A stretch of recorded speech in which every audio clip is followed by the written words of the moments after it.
Hi, everybody. I'm David Ellefson, and you are listening to Epic Footnote. Hey, everyone. Welcome to another episode of There Goes My Hero. I'm Matt. And I'm Zach. If you haven't joined us for one of these before, well, you got a little bit of catching up to do now. This is one of our 2 new interview series. And while you click on the video link, you know what you're getting in for. But I feel like I still got to say it. This is kind of like a dream interview. We actually got to interview David Ellefson from Megadeth, the second bass player that we've managed to interview. Loop, not just for bassists, we swear. But I mean, when you get a chance to talk to someone who not only has been a vital member of one of the most influential bands in metal, but just also one of the most influential musicians to his instrument, like David Ellefson, you just got to jump on the opportunity. And he's been able to keep himself busy, both with his solo music, but also giving back to his community through the Schools Out initiative that his foundation has put out there, and getting youth and kids involved. Yeah, it's not just a really great cause. Yeah, not only just with the instrument, but also getting to actually learn from some big time musicians via online lessons. And also to get a little bit of insight into the new Megadeth album, how they've been able to approach it, and also some hopeful plans. I mean, kind of getting to hear his mind frame as to how he approaches recording music, both with his solo band and also with Megadeth and Dave Mustaine, was really, really special. I don't know if you feel this way, Matt, but I feel like Cheap Trick is always going to be involved in our episodes moving forward. That's kind of a really happy coincidence. Yeah. So, yeah. Spoiler alert, but as part of the show, I mean, we talked to artists about the time they got to meet their musical heroes, hence the name There Goes My Hero. And it just was a fluke that after talking to Ryan Roxy to, a full extent about his love of Cheap Trick and getting to meet Rick, turns out David Ellefson also was like, oh, getting to meet Rick was a huge influence. Like, I wonder if they met him at like the same place. Like they just didn't know. They just didn't know that they were both there. They didn't know each other at the time. Apparently, Cheap Trick just does like meet and greets with famous musicians, and they just come in one at a time. Or so that if was you just a lot meet of fun. them, or if you meet them, then you're going to become a famous musician. So food for thought. So Matt, next time Cheap Trick comes to town, hopefully that's soon, we're just gonna have to go meet them so we can become famous. Just go yell at, "Hey, Rick!" Okay, so now I'm more credible, and now I know how to play the bass, and now I'm gonna go on tour myself. That'd be awesome. You know what? It's a testament to how wide of a range that Cheap Trick's influence has influenced everyone, and also David Ellefson is just a great storyteller too. So getting to hear that was really awesome. But you know what? Yeah, you'll hear that in the interview. Without further ado, sit back, enjoy, and listen to part 1 of our interview with David Ellefson. And we hope you enjoy, and stick around for part 2. Thanks so much, guys. Peace. I know you've been keeping really busy, not only just with music, but through the incredible things that the David Ellefson Youth Music Foundation's been doing, specifically the Schools Out initiative. Right. And I know a lot has gone into it, not only just, making sure students have instruments and equipment, but also just pairing them with some really incredible instructors. What's been the biggest takeaway for you from this just entire process, from getting it off the ground to keeping it going? I think we were kind of one of the early responders, if you will, with this. I mean, really right as things were starting to shut down, which of course creates a lot of panic, a lot of fear, a lot of, oh my gosh, is the sky falling? Is the world ending? That kind of thinking. By getting into action with the Schools Out initiative, I don't feel like me and Tom really went through any of that sort of skies falling. You know what I mean? Because I think as soon as you get engaged with how do we get into action and do something and it wasn't a diversion tactic at all. It was really, how do we just get in and start helping? And look, we're not doctors and scientists, so we can't help on that side. We're just, just some musicians, you know what I mean? But, and that's not to diminish music at all, but, and again, it's Al Petrelli, when he was in Megadeth years ago, he always used to joke, he go, hey, we ain't curing cancer here. You know what I mean? Like, we're just playing some songs. Like, let's not overcomplicate, because, us artists and musicians, we tend to sometimes have a level of self-importance, because we're in a spotlight. But this is one of those moments where I think just the gift of music, the gift of the talent that had been given to us, being able to share that with a lot of other people, young people, and to give them a sort of a sense of hope. And hey, let's, don't put your instrument down. Like, let's keep that going. For anyone who's a musician, and you guys maybe as well, but it's like, when you got a guitar in your hand, or you're sitting at your drum kit, or whatever it is you're doing, a half hour to an hour just flies by like that. Wham. And the sky could have been falling and you'd never know because you're so focused in on your playing. And I think that's one of the gifts of that. And look, just listening to music, I think for all of us, you can just tell by the t-shirts we're wearing, that I think, just listening to music is an escape in itself. Recorded music has always, for me, taken me to a different place, and out of where I am right now. And not that I've always wanted to escape, but it does, and when that goes to whether I put on an old Kiss album or I put on a brand new thing that I'm working on, or just as a fan, I see something on the internet, and it takes me to another place. And I think that's just the beauty of music. So I think Schools Out Initiative sort of embodied all of that, and I think it largely united a lot of us around the world. You brought some amazing musicians into this as well. I mean, not only Kiko and Dirk from Megadeth, but also Nita from Alice Cooper Band, Mark Rizzo, who I think is such an underrated guitar player, and then Chris from Five Finger Death Punch. Mm-hmm. And I'm just curious, how do you see this initiative evolve from here? Well, I think it's going to keep going for a while. It's not like it was just something we did for a couple of months and now the summer's here and that's over. Things are starting to open up a little bit around the world. And look, we all know it's sort of on a trial basis. If things open up and the numbers shoot up again, then things are going to close down again, So, but I mean, as we're heading into the summer, I certainly think we've got through the summer months at least to be giving lessons. And we've got quite a few people now teaching, and some people that aren't maybe as well known on the big stages, but are just incredible players, and which is great. I mean, it gives them a sense of purpose. And quite honestly, for the initiative, we want that. We want people who are incredibly gifted players and teachers, who in this season, it's great to be able to employ them and have them be able to work for us doing this, because they need the income as well. And, a lot of musicians are just out of work. And I think that's the other side of this thing. That's sort of a development that probably we didn't think about initially, is that, hey, this is actually a good way for us to employ musicians, famous or otherwise, to be working right now, because their business or their income got hit as well. Has there been anybody that you wanted to get on this initiative? Like, has there been like a dream person that you didn't get? Not really someone that we didn't get, because I think everybody we reached out to right away just said, sure. And when we reached out to them, I just said, hey, listen, we're starting this thing. And would you be able to just donate, 15, 30, maybe 60 minutes of your time for a lesson or two? And that was all I asked for, just sort of kind of just on a charitable thing.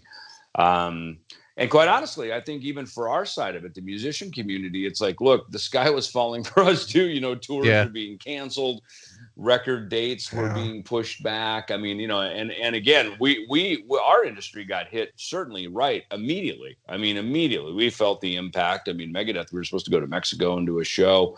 Supposed to be in Nashville recording at the end of March. I mean, we took a hit immediately. I mean, my schedule immediately was changed. So, as were, of course, all the other industries that we know about: bars, restaurants, movie theaters, fitness centers, et cetera, et cetera. So, but ours not only got hit immediately, but ours is hit for probably a year, 12 to 18 months. I mean, they're talking about no shows until maybe summer of 2021. So for a lot of us who, we make our living on the road and, touring to promote new records and promote products and stuff. I mean, my May tour, next week, I was supposed to be heading to Japan and Australia. And so that got hit. So, I mean, I definitely felt the impact right away, as did a lot of my famous buddies. Nita Strauss was going to be out with Alice. Obviously, Five Finger Death Punch had a big tour that they were supposed to be on. So I think reaching out to them, it sort of brought us all in a community of, hey, if we can sort of if we can band together and be doing something to help somebody else, it automatically pulls you out of your own fearful state. Service work to others is always one of the best remedies, right. To helping it. And by helping someone else, you always end up helping yourself too. Yeah. And speaking of keeping busy, you've also been doing solo music now. You recently released that Post Malone cover. What actually inspired you guys to do a Post Malone cover? Well, it's funny. The two songs we put out, Simple Truth and Over Now, which is the Post Malone song, we had actually started recording those back last year, probably in like December or so. We started getting the idea going for those and laying those down. Worked on, obviously, I was on tour with Megadeth in January and February, so I knew those couple of months I kind of had to get stuff done before that because I was going to be out.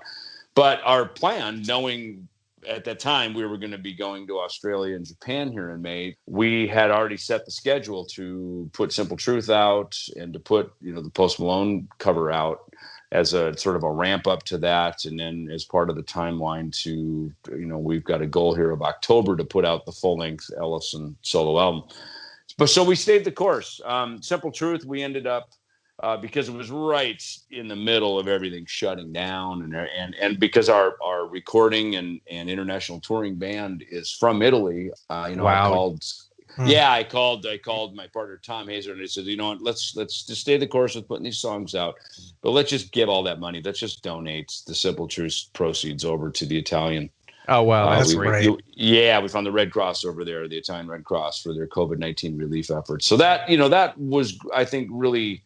It was the right thing to do, first of all. And in a cool way, it was a way to put out a new song, be productive, kind of keep to our schedule, and put out a new song that people could enjoy. And, know that the end game of that was to be helpful to someone else. The Post Malone tune, when we were on tour, I think it was when we were in Italy. We were touring in Italy back in early November last year. And Tom brought it up. He goes, I don't know if you're going to go for this or not, but and we've been friends with Post, and he's a big Megadeth fan, and I actually went to his show in Stockholm March 1st, actually last year of 2018. So I went and saw his show on his tour, and was super cool, and big arena show. So I got to get a real sense of what he does live, as I hear his records all the time, but to really see what he does live. And so to cover the song, but I said, you know what? I think it's a great idea. So it's so out of school for what we would normally do. And I think, look at Megadeth, we've done a lot of cover songs, and we've always done them to be very different than the original recording. And this one, to take a song that is essentially kind of almost an R&B song, not only a hip hop song, but to me, it kind of has this R&B feel to it. Right. Take that and just crush the metal on it. It shows, number one, how good of a song it is, because it can go into different genres. And, I know Tom vocally was something that he really felt a connection to lyrically. So, again, and part of our goal was like, hopefully Posty gets a kick out of this. Like, this will put a smile on his face. Being a Megadeth fan, to know that maybe one of his heroes kind of threw one back to him going, nice job, That's dude. Cool. Good one. Yeah. Has he responded yet? Yeah. No, he liked it. He loved it. Oh, that's awesome. Yeah. He said it was super cool. He and Tom were texting back and forth. So yeah, it's nice. Oh, wow. That's awesome. Yeah. With everything going on, have you found it really hard to stay creative? Not at all. It's been, to be honest with you, this has been a super creative period, probably largely because, we've got a Megadeth record that's written, needs to be recorded. So I've been staying up on that. I've been really digging back into it. Took a couple of weeks off just to kind of step back from it a little bit, because little changes, little updates, are made to the songs. But we're getting ready to go record those coming up here probably in June. We'll get started. So I knowing that that's there is great, because that's keeping my head, in that direction. And then as far as, we have about 12 songs that we've got lined out for, for this Ellefson solo record. So, and because I'm involved in writing all of that, and usually I think in all but maybe one or two songs, I've instigated the riffs and started the thing in motion. And me and our guitar player, Andy Martingelli, he's over in Italy. And so we're always sending stuff back and forth and chatting on WhatsApp and sending clips, and, he'll send something back and say, hey, are you cool with this? Do you like that? And so we're kind of writing over the internet, which was not planned. In fact, I'd gone when we finished the Five Finger tour back in February. I actually went up to London for a couple of days right after that. And Andy and myself and our engineer, Alessio, were up in London in his studio in the Wembley area, working on stuff. And I way prefer to be in the room. I don't like making virtual records. It's not my preferred style, because I like to sit with a guy face to face, see the finger on the 3rd fret E string, and be able to, I just like that dynamic. It's a feeling that I just like to have, and boy, we were so productive when we were doing that. And so my goal was, actually, if I had flights booked right after Easter, I was going to go back over to London. And me and Tom were going to go over and we we're going to knock at this Ellefson record out. It's going to be done. So obviously, with everything that happened, that changed. The airline canceled the flight. I went to the app one day, and because once they did the shutdown, that flights couldn't come back over here to America.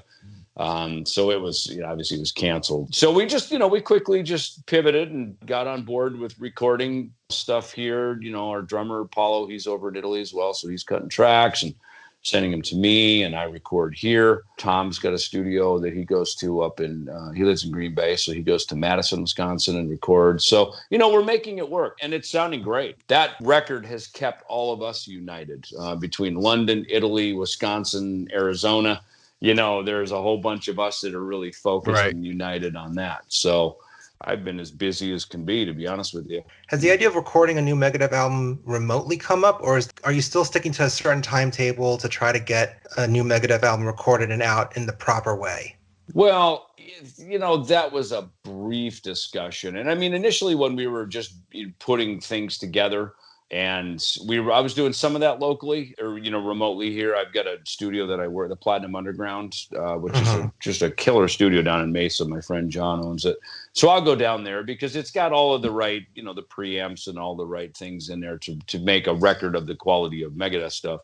And that's where I'm recording my own, the bass stuff for the Ellefson solo stuff here as well. Yeah. I'll sit here and I'll just work on some stuff in my house here, just kind of working through ideas and stuff. But I always go down to the Platinum Underground to cut the tracks.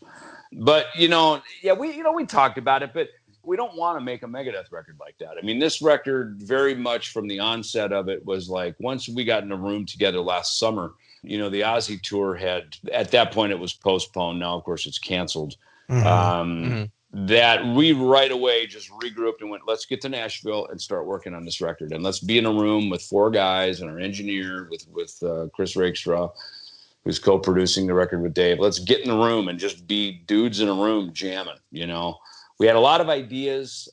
Few of them were together. There's a lot of sort of things sitting out there. And we just knew that being in a room, I mean, another 3, 4, 5 songs came together out of that process. And I think the records that have resonated the best with the fans, that have really, some of the earlier stuff are things that, we recorded them as a band. We wrote them in a band room together, the old school way, and you'd show up at the jam room and start jamming.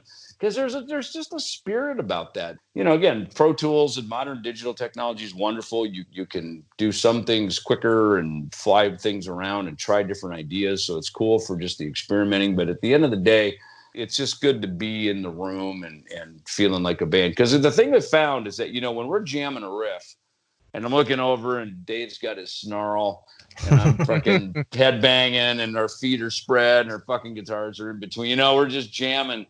Right. Dirk's back there. I mean, when you see that in the room, it's like a confirmation that this is fucking great. Like, this is rad. You know what I mean? And when we feel it in the room, that same feeling goes to the stage and goes out to 10, 50, 100,000 people that we're performing for. You know what I mean? Right. So absolutely. There's just that thing. You know what I mean? So it's just nice when we're in the room and we're feeling that. So this record, we talked about it again. It'll be made well, of course, and it'll sound great. But there's a thing about, I remember reading I think it was the president of Sun Records or maybe the radio promotion guy.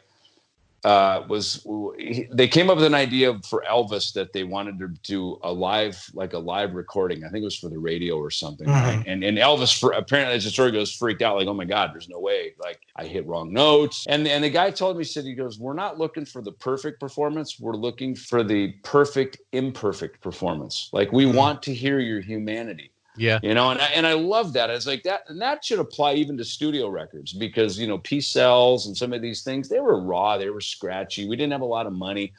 We had to do, it's like, that's good enough. We got to move on to the next song. Yeah.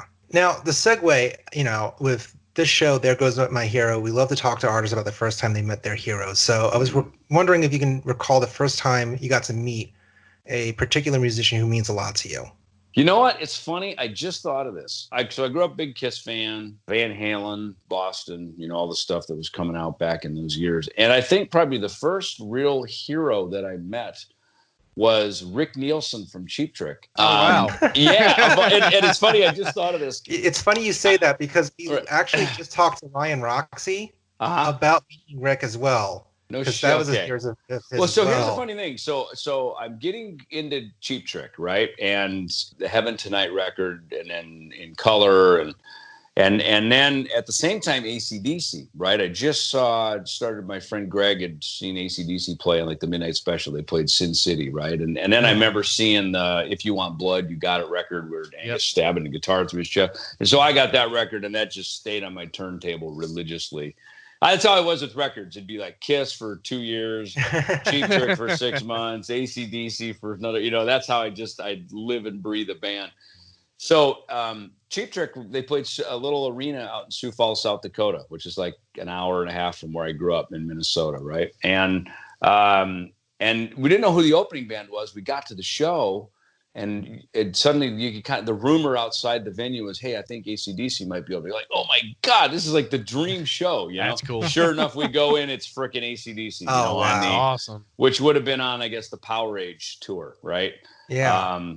Which was that If You Want Blood, the live album for that tour, right? And and Cheap Trick had not yet released Dream Police, but I think they played a couple songs from Dream Police, right? And wow. So just such a cool moment.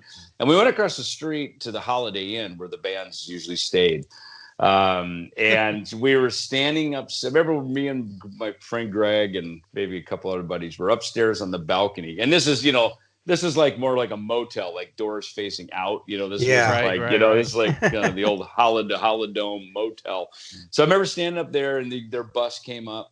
And Rick was downstairs. Obviously, they had a room downstairs, and they were getting ready to get on the bus and head out. And Rick was down there. He had a drink in his hand, and he's just kind of chilling after the show. And we hey Rick, kind of he looks up and goes, hey, what's going on, guys?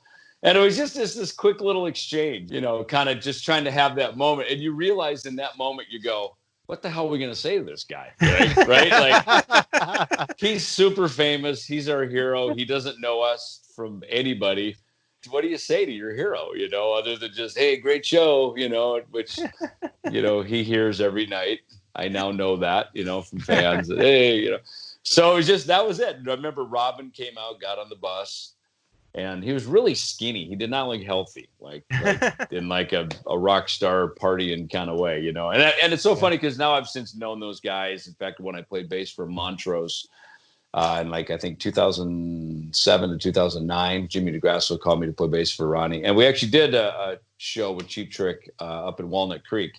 And it was a corporate party for Shell Oil at a theater there. Yeah, it was War, Montrose, and Cheap Trick, and it was fun. It was just fun, just hanging out, bullshitting, and just chilling with those guys. And so, by that point, of course, I'd already made my own mark as the Megadeth guy, So we could share mutual admiration for each other. But yeah, so that was probably I think that was my first kind of official bona fide rock star meeting my hero moment, I'm curious, what do you think teenage you who was waiting outside of the motel trying to meet Cheap Trick, if you were to time travel and say to him, hey, one day you're going to be playing on the same stage as Cheap Trick at a corporate event, like what would you think teenage you would be thinking if you heard that?